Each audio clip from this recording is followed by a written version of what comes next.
एक जमाने में एक खुश्क और सुनसान मैदान के बीचों बीच एक छोटा सा गांव था।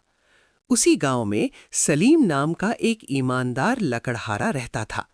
सलीम गरीब जरूर था, मगर दिल का बहुत नेक था। वो सुबह सवेरे जंगल में जाता, लकड़ियां काटता और शाम होते ही अपनी बूढ़ी माँ के पास वापस आ जाता।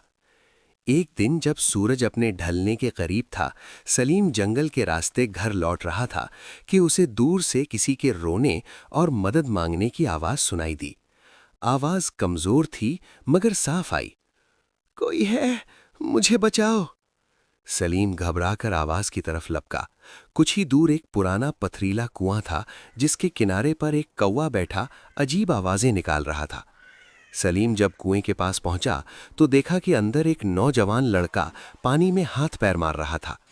लड़का खूबसूरत, साफ सुथरे शाही कपड़ों में था। उसके हाथ में एक टूटी हुई सोने की चेन भी थी। वो घबराकर चीख रहा था, बराहे करम, मेरी जान बचाओ, मैं डूब जाऊंगा। सलीम ने फौरन अपनी रस्सी खोली, घुटनों के बल झोंका और बोला, हिम्मत करो, मैं हूं, मैं तुम्हें निकालूंगा। काफी जद्दोजहद के बाद सलीम ने उसे बाहर निकाल लिया। नौजवान बुरी तरह थक चुका था। चंद सांसें बहाल होने के बाद उसने कांपती आवाज में कहा, मेरा नाम शहरयार है। मैं इसी सल्तनत का शहजादा हूं। डाकुओं ने मुझे लूटा और भागने की कोशिश में मैं कुएं में गिर गया। अगर तुम न होते तो शायद मैं जिंदा ना बचता।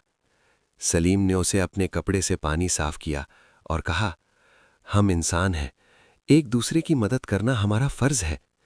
शहजादे ने कांपते हाथों से अपनी सोने की चेन सलीम की हथेली पर रखते हुए कहा, अगर कभी जिंदगी में मुश्किल आए तो महल आ जाना, ये चेन मेरा सबूत है। दिन गुजरते गए, खुश्क साली आई, लकड़ियां बिकी नहीं। सलीम की मां बीमार हो गई।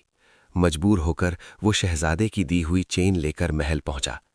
महल के दरवाजे पर पहरेदारों ने उसे रोक लिया, मगर जब शहजादे ने उसे देखा तो फौरन आगे बढ़ा और खुशी से बोल उठा, ये वो बहादुर शख्स है जिसने मेरी जान बचाई थी।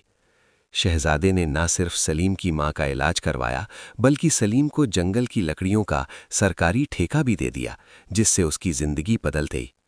आखिर में शहजादा बोला, सलीम, तुमने मुझे बेलोस बचाया था। याद रखो, नेकी कभी जाया नहीं जाती।